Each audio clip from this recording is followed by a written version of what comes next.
En moins de 10 ans, Medellín a désenclavé ses quartiers les plus chauds. Bus, métro et même un téléphérique flambant neuf. Un ticket, s'il vous plaît. Andrés a eu ainsi la chance de sortir de son barrio pour intégrer il y a 2 ans une école de cinéma. Très vite, il devient la coqueluche des producteurs colombiens. À 26 ans, il est à l'image de sa ville, fier de sa métamorphose. C'est sûr qu'avec le téléphérique, Medellín vit une autre dynamique. On le sent, on le voit. Pouvoir descendre tranquillement au centre-ville, et je ne sais pas, moi, juste pouvoir se faire un ciné, par exemple, aller tout simplement à l'université, bien sûr que l'évolution, elle, est énorme. C'est cool, non? À Medellín, on croise désormais des visiteurs du monde entier. Kwan est coréen. C'est vraiment beau. Oui, moi j'appelle ça l'esthétique de la brique. Je comprends pas.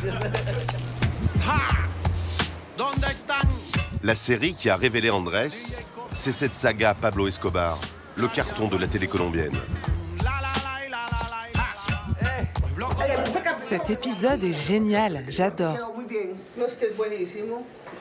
Mais c'est toute la série qui est super. Parmi les plus fidèles téléspectateurs, la famille d'Andrés. C'est ce qu'on a vécu, non? Oui, mais les gens dans d'autres pays, par exemple en Espagne, nous critiquent beaucoup, car on montre des choses très dures.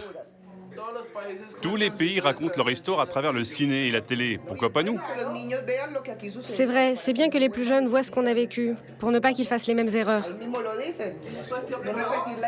Oh, regarde. Méconnaissable, Andrés joue le rôle d'un sicaire, les hommes de main de Pablo. Si je savais pas que c'était mon fils, j'aurais peur. T'es tellement doué pour ces rôles de méchants. Tu vas rien me faire, hein? Pourquoi? Que crains-tu? Tu as péché? J'ai trouvé un moyen de me focaliser sur quelque chose de bien dans la vie. J'ai choisi l'art et le métier de comédien, et je n'avais plus envie d'être là, à traîner dans la rue, à ne pas étudier. Donc je le dis clairement, oui, être acteur, ça m'a sauvé la vie. Et vous aussi, vous le voyez comme ça? Oui. Ça l'a sauvé après l'accident. On est allé de l'avant. On m'a tiré dessus à l'âge de 15 ans.